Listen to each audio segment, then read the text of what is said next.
সরস্বতীর চরণে, যার পূজা করেছিল দেবাসুরগণে।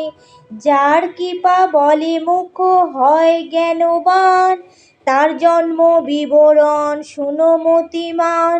নারায়ণ ছিল যবে অনন্ত শয্যাতে, প্রকৃতির সৃষ্টি হয় বাম অঙ্গ হতে। একই প্রকৃতি পরে নানা মূর্তির হয়, তারই রূপ সরস্বতী জানিবে নিশ্চয়। যে বা করে তার পূজা এই ভূমণ্ডলে, চারি বেদ সর্বশাস্ত্র তার করতলে। মাঘ মাসে শুক্লপক্ষে পঞ্চমী তিথিতে, বিদ্যারম্ভ পূর্বে তারে পূজিবে ভক্তিতে।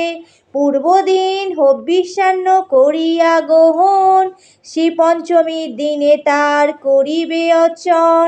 সন্ধ্যা বন্দনাদি ক্রিয়া করি সমর্পণ, মনোমত ঘট এক করিবে স্থাপন। গণেশ আদি পঞ্চদেবে পূজে তার পরে, করিবে দেবীর পূজা অতি ভক্তি ভরে। নৈবেদ্যাদি দিবে যাহা শুনো মতিমান, ক্ষীর ছানা মিষ্টান্নাদি করিবে প্রদান। শ্বেত পদ্ম কিংবা তারে শ্বেত পুষ্প দিবে, নববস্ত্র দিয়ে তারে যতনে পূজিবে। শঙ্খ আভরণ আদি সুগন্ধি চন্দন, শ্বেত পুষ্প মাল্য তারে করিবে অর্পণ। নানাবিধ ফল মূল সাজাইয়ে যতনে, করিবে দেবীর ধ্যান ভক্তিযুত মনে।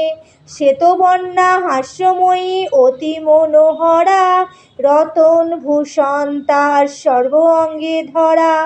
কোটিচন্দ্র প্রভা তিনি করেন ধারণ, শ্বেতবস্ত্র পরিধানে শ্বেত পদ্মাসন। ব্রহ্মা বিষ্ণু আদি করি দেবতা নিকট, অর্চনা করেন তারে হয়ে একত্তর। অসুর দানব আর যত নরগণ, ভক্তি ভরে সবে তারে করেন অর্চন। ওং হ্রিং সরস্বত্যৈ নমঃ এই মন্ত্র অষ্টাক্ষর, ভক্তি ভরে সাধ্যমতো জপ নিরন্তর। এই মন্ত্র যেই জন জপে ভক্তি ভরে, দেবী বর পুত্র হয় জানিবে সংসারে। পূর্বকালে এই মন্ত্র ভাগীরথী তীরে, নারায়ণ দিয়াছিল বাল্মীকি ঋষিরে। পুষ্করে শুক্রকে দেন ভৃগু মহামতি, মরীচির কাছে পান গুরু বৃহস্পতি। ভৃগুরে এই মন্ত্র দেন দেব পদ্মাসন, জরৎকারু আস্তিকেরে করেন অর্পণ। কলিযুগে কালিদাস মহামূর্খ ছিল, দেবীর কৃপায় মহাকবি যে হইল। বাক্যের দেবতা তিনি বাগ্দেবী নাম, যাহার কৃপায় কথা বলি অবিরাম।